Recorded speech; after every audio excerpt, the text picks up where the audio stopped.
रायगड जिल्ह्याचे मुख्यालय असलेल्या अलिबाग शहरापासून हाकेच्या अंतरावर असणाऱ्या चेंडरे ग्रामपंचायत हद्दीत गेल्या अनेक दिवसांपासून पाणी टंचाईची समस्या निर्माण झाली आहे। एकीकडे जिल्ह्यात पावसाची संततधार सुरू असताना दुसरीकडे चेंडरेकरांच्या नळाला मात्र पाणी येत नसल्यानं नागरिकांवर पाण्यासाठी वणवण करण्याची वेळ आली आहे। त्यामुळे संतप्त महिला व पुरुष ग्रामस्थांनी भर पावसात हातात रिकामे हंडे घेऊन ग्रामपंचायतीवर हंडा मोर्चा काढला।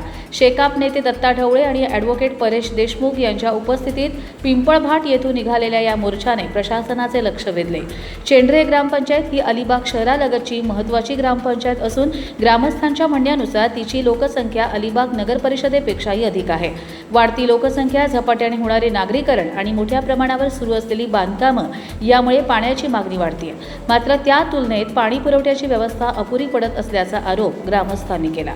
विशेष म्हणजे ग्रामस्थांच्या म्हणण्यानुसार ग्रामपंचायतीकडून वर्षाला जवळपास 2.25 कोटी ते 2 कोटी रुपयांच्या दरम्यान पाणीपट्टी वसूल केली जाते। त्यामुळे एवढ्या मोठ्या प्रमाणात पाणीपट्टी वसूल होत असताना नागरिकांच्या नळाला नियमित पाणी का मिळत नाही असा संतप्त सवाल ग्रामस्थांनी उपस्थित केला। मोर्चा ग्रामपंचायत कार्यालयावर पोहोचला असता प्रशासक ज्ञानेश्वर साळावकर आणि ग्रामविकास अधिकारी निलेश गावण कार्यालयात उपस्थित नसल्याचे ग्रामस्थांच्या निदर्शनास आले। ग्रामस्थांनी भ्रमणगडीवरून संपर्क साधला असता ते कामानिमित्त बाहेर असल्याचे सांगण्यात आले। तसेच मोर्चाबाबत माहिती नसल्याचे प्रशासक साळावकर यांनी दत्ता ढवळे यांना सांगितले। मात्र याबाबत ग्रामविकास अधिकारी निलेश गावण यांना पूर्वकल्पना देण्यात आली होती असे दत्ता ढवळे यांनी स्पष्ट केले। अधिकारी उपस्थित नसल्याने संतप्त ग्रामस्थांनी प्रशासक आणि ग्रामविकास अधिकाऱ्यांच्या खुर्च्या खाली आणून ठेवण्याचा निर्णय घेतला। मात्र पोलिसांनी मध्यस्थी केल्यानंतर हा निर्णय थांबवण्यात आला। त्यानंतर प्रशासक ज्ञानेश्वर साळावकर यांच्याशी भ्रमणध्वनीवरून संपर्क साधण्यात आला। त्यांनी लवकरात लवकर पाणी प्रश्न सोडवून ग्रामस्थांना सुरळीत पाणी पुरवठा करण्याचे आश्वासन दिले। दरम्यान चेंडरे ग्रामपंचायत हद्दीत 7 मजली इमारती उभ्या राहत असताना त्या तुलनेत पाणी पुरवठ्याची पुरेशी व्यवस्था आहे का असा सवाल ग्रामस्थांनी उपस्थित केला।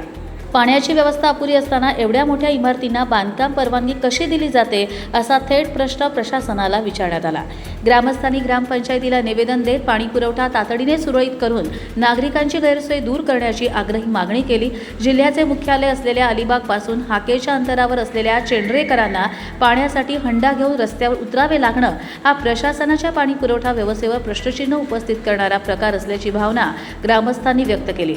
यावेळी BS पाटील, दत्ता ढवळे, संदीप ढवळे, अविनाश राणे, प्रिया ढवळे, नागेश्वरी हेमाडे, सायली तांबे, नम्रता शिर्के यांच्यासह मोठ्या संख्येने ग्रामस्थ उपस्थित होते। कर्जत लाईव्हसाठी अमोल कुमार जैन, रायगड।